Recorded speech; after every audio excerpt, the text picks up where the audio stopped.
The Porsche GT3RS is finally painted, clear coated, it's dry, and it's ready to rock and roll. Let's check it out, see how it came out. Boom, check it out.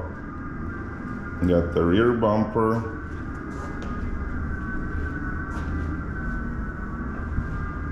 Front bumper.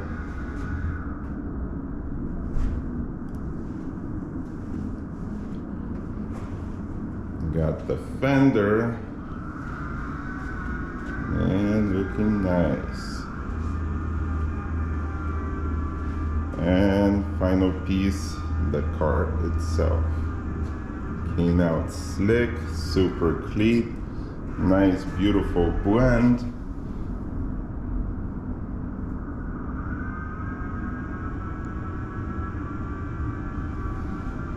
Had to mask the wing separately just so I can get under it.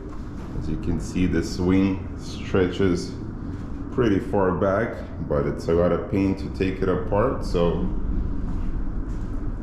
had enough room to paint here, so everything looks beautiful.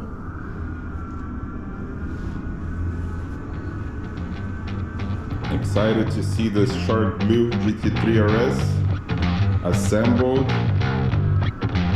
and on the road again.